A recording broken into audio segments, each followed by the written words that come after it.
Muchas gracias, buenas noches al pueblo hondureño, buenas noches a los amigos de los medios que hoy están dándole cobertura a esta noticia.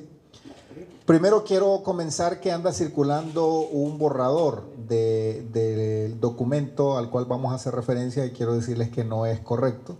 El documento y el único documento original es el que yo les voy a explicar en este momento, porque justamente hace menos de 2 minutos el presidente tomó a bien sancionar este documento en uso de sus facultades constitucionales que contiene el veto presidencial al decreto aprobado por el Congreso Nacional que intentaba reformar la ley de privación de dominio de bienes de origen ilícito. Así que, haciendo esa aclaración, quiero exponer la estructura, las justificaciones, las razones que motivaron al presidente a tomar esta decisión. Primero, decir que la ley de privación de dominio de bienes de origen ilícito se aprobó en el 2010, pero se escuchó la opinión de la Corte Suprema de Justicia porque al final esta ley tiene afectación de varios códigos de la República. Por eso se escuchó la opinión de la Corte Suprema de Justicia. También la ley especial contra el lavado de activos. Fue escuchada la opinión de la Corte Suprema de Justicia por la misma razón, porque tienen en su contenido reformas a códigos de la República. Y eso es muy importante por lo que voy a explicar al final. Primero, partimos haciendo el presidente hace una exposición de la utilidad que ha tenido estos instrumentos en el combate al crimen organizado transnacional. Se aprobaron en el 2010 cuando teníamos una tasa de homicidio superior a 86 por cada 100,000 habitantes. Cuando se aprobó esta ley, los cárteles de la droga controlaban gran parte del territorio nacional en diferentes regiones del país, especialmente en el litoral atlántico, así como también en la zona occidental. Si nos ayudan a ir dándole, corriendo para que yo vaya viendo y exponiendo a los medios. De tal manera que al tener los operadores de justicia estas herramientas jurídicas, se logró debilitar las estructuras del crimen organizado al incautarle los bienes que les ayudaban a mantener su estructura organizativa que usaban para efectos criminales. De tal manera que se empezó a socavar la fortaleza del crimen organizado. Y de esa manera pueden ver ustedes, si continuamos pasándola, las gráficas que muestran cómo estábamos en el 2010 y cómo estamos al día de hoy. Si seguimos, por favor, mostrando las gráficas. Cómo Honduras, a partir de ese cambio de política interna, empieza a disminuir la tasa de homicidios.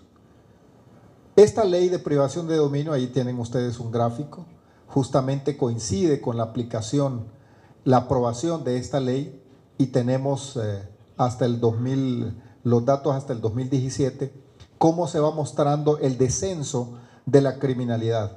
Pero también hicimos los análisis de cómo ha tenido su efecto en los siguientes gráficos, tanto en Trujillo, como en La Ceiba, como en San Pedro Sula y en Copán. Paulatinamente comenzaron a reducirse los homicidios y la fortaleza de la criminalidad, y era justamente donde estas organizaciones criminales tenían sus centros de operación. Seguidamente, al mostrar el efecto de esta normativa en la reducción de la criminalidad, se hace una revisión de parte del presidente de cómo esta normativa ha sido apegada a las convenciones internacionales, a la Declaración de las Naciones Unidas en el combate contra el crimen organizado transnacional, pero también a las convenciones que sustentan la privación de bienes de origen ilícito. Esto es muy importante recalcar.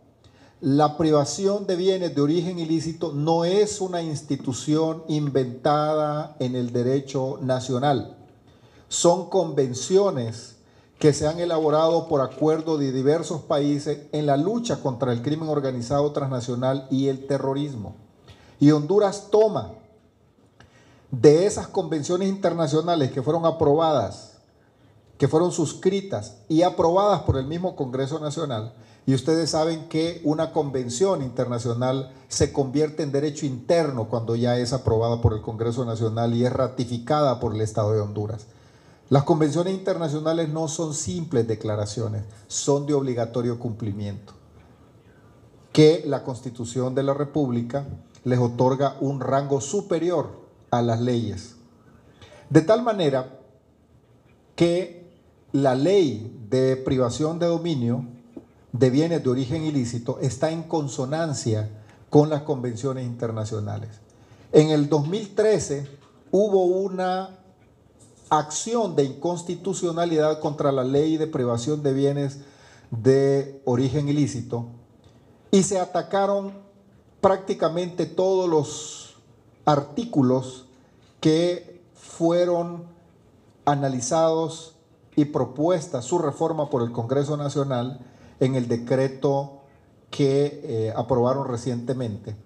Y la Sala de lo Constitucional del Poder Judicial en ese momento emitió un fallo donde declaró que los artículos que se cuestionaron en ese momento y que hoy están contenidos en el decreto que emitió el Congreso Nacional son armónicos con la Constitución y con las convenciones internacionales. Por lo tanto, no encontró inconstitucionalidad en ellos y de esa manera se pasa el examen de constitucionalidad. Luego se hace un análisis sobre el tema de la dignidad del ser humano. Nada puede ir más allá de la dignidad del ser humano y por lo tanto las leyes de privación de dominio tienen esos límites y el presidente hace esas consideraciones en razonamiento que hace del veto presidencial al decreto aprobado por el Congreso Nacional.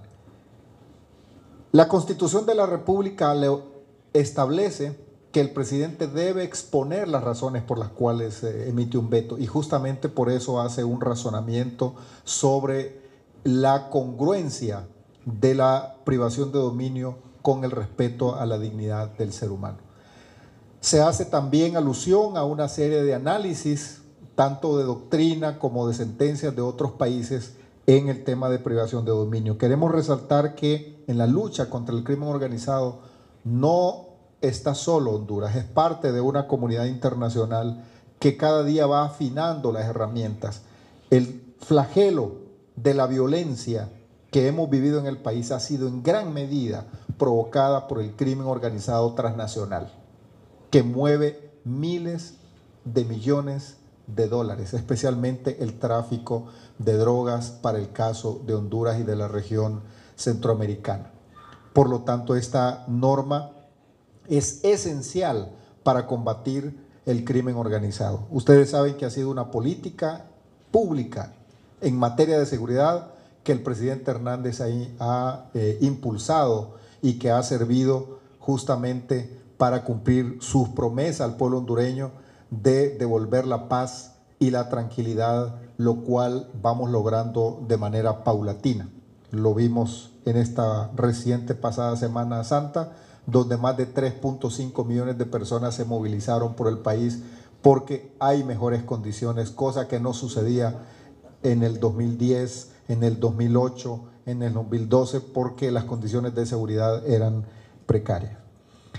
Después el presidente de la República hace un análisis en este veto sobre las obligaciones y las mediciones que hace el GAFI, que es un grupo internacional que mide el cumplimiento de los países en el combate al crimen organizado transnacional, el combate al terrorismo, el combate al lavado de activos, el combate a las organizaciones que trafican internacionalmente. De tal manera que Honduras en el 2008, si nos muestran esas gráficas justamente un poco más adelante, Honduras, vean ustedes esa gráfica, en el 2009 nosotros estábamos muy mal en el cumplimiento de las evaluaciones del Gafi y Gafilat. Para el 2015 nosotros superamos las obligaciones cumplidas, de 6 pasamos de 6 a 13, mayormente cumplidas pasamos de 6 a 17, parcialmente cumplidas pasamos de 15 a 8, no cumplidas pasamos de 22 a 2. Si vemos la siguiente gráfica, que es más elocuente, ahí podemos ver el color verde dice nivel alto de efectividad en las medidas contra el crimen organizado. El amarillo, nivel sustancial de efectividad. El anaranjado, nivel moderado de efectividad, y el rojo, nivel bajo de efectividad. Si bajamos un poquito el gráfico, vamos a ver, por ejemplo, que hay países que no cumplen ninguna obligación, hay otros que cumplen parcialmente. Si bajamos un poco más para ver el caso de Honduras, Honduras solamente aparece con 2 que no ha cumplido, pero si lo comparan con los demás países, Honduras está en un nivel alto de cumplimiento. Por ejemplo, vean ustedes, comparen con Canadá. Canadá no tiene un nivel alto de cumplimiento, no tiene un verde. Honduras tiene un verde. Y de ahí tenemos otros niveles de cumplimiento, de tal manera que Honduras está bien calificado. Obviamente hay mucho más que hacer, pero tiene una calificación buena según el Gafi y Gafilat. ¿Qué significa esto? Esto es muy importante porque es sustancial la motivación que tuvo el presidente para emitir este veto. Si nosotros retrocedemos en la lucha contra el crimen organizado transnacional, debilitando la ley de incautación de bienes, de la incautación de dominio, de bienes de origen ilícito, vamos a permitir que las organizaciones criminales se vuelvan a fortalecer, porque van a tener el financiamiento para seguir operando. Ustedes saben que a través de eso ellos han logrado muchas cosas, especialmente el debilitamiento de la institucionalidad, o poder tener armas, o poder tener mecanismos y logística, incluso para combatir frente a las fuerzas de seguridad. Pero además es un tema de riesgo país, porque es valorado por los organismos multilaterales para el financiamiento del país. Háblese del caso del Banco Mundial, el Banco Interamericano de Desarrollo Económico, el Fondo Monetario Internacional y otras organizaciones crediticias a nivel internacional. Eso tiene un efecto en el riesgo país, que significa que el país, que Honduras, puede ver cerradas las puertas de los organismos multilaterales para el financiamiento, y eso traería obviamente una crisis económica que nos podría llevar a que las tasas de interés del sistema bancario nacional puedan subir, a que Honduras no sea elegible para hacer inversiones, a que Honduras no sea un país confiable para venir a invertir. Si en este momento nosotros tenemos buenas calificaciones como país, como riesgo país, justamente es porque hemos cumplido en gran medida no solo la parte de la disciplina fiscal, sino porque también Honduras está calificado como un país que combate el crimen organizado transnacional, el terrorismo, el lavado de activos. Eso es sumamente importante, y eso es una decisión de Estado que obligó al presidente a emitir su voto o su veto en contra del decreto aprobado por el Congreso Nacional. Seguimos tal vez haciendo algunas valoraciones. El presidente de la República, antes de emitir su veto, a decreto aprobado por el Congreso Nacional, se reunió con diversos sectores para escuchar sus valoraciones, pero también se reunió con expertos en la materia.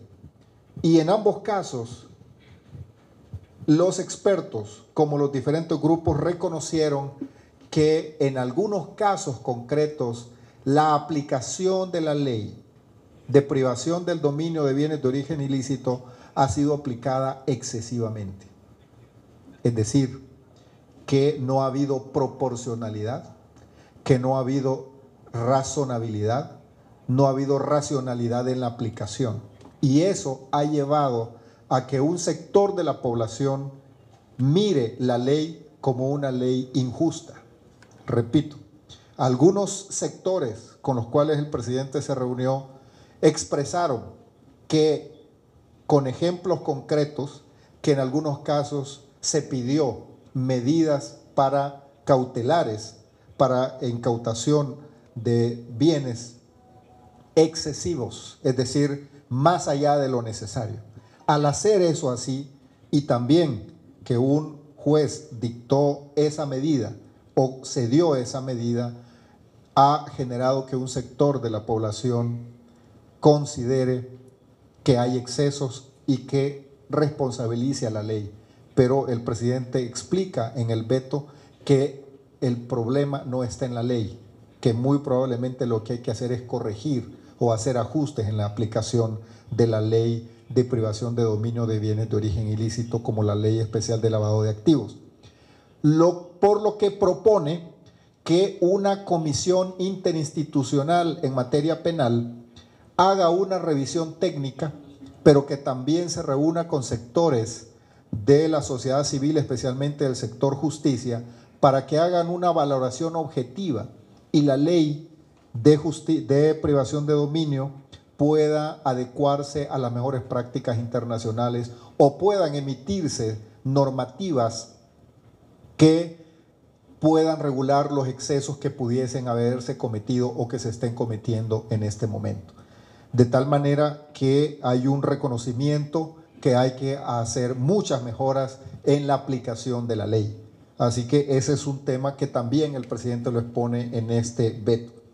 De ahí, finalmente, quiero decir, exponer que en los razonamientos que encontró el presidente en ese análisis es que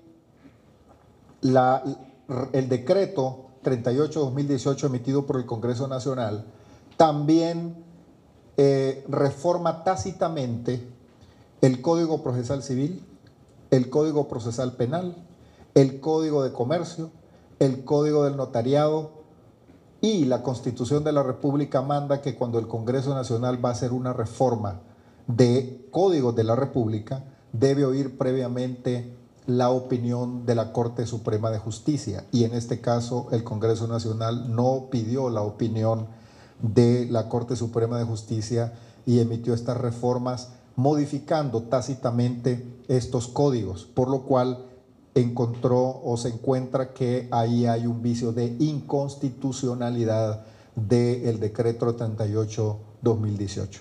En consecuencia, el presidente de la República, por las razones que les he expuesto de manera sucinta, ha emitido su veto al decreto 38-2018 que contiene reformas a la ley de privación del dominio de bienes de origen ilícito, así como a la ley especial de lavado de activos. En este momento, hace aproximadamente unos 20 minutos, el presidente ha emitido ese documento, lo ha sancionado y en este momento está rumbo al Congreso Nacional. Ahorita que suba, voy a provocar que se les dé una copia del documento firmado por el presidente, que es el definitivo, para que ustedes lo puedan comunicar al pueblo hondureño, reiterando que hay una versión, siempre hay alguien que de alguna manera consigue, pero no es ese el definitivo, sino que es el último del cual vamos a compartir. Así que hemos hecho una exposición de las razones que motivaron al presidente de la República para emitir el veto a la ley de privación de dominio de bienes de origen ilícito, así como las reformas a la ley especial de lavado de activos. Agradecemos mucho su paciencia y que hayan escuchado la explicación resumida que hemos dado, pero que está contenida en un documento de aproximadamente 12 páginas que va a dar lugar para que pueda haber análisis en los diferentes foros que ustedes coordinan para sus medios. Así que muchas gracias al pueblo hondureño por estar atento y buenas noches.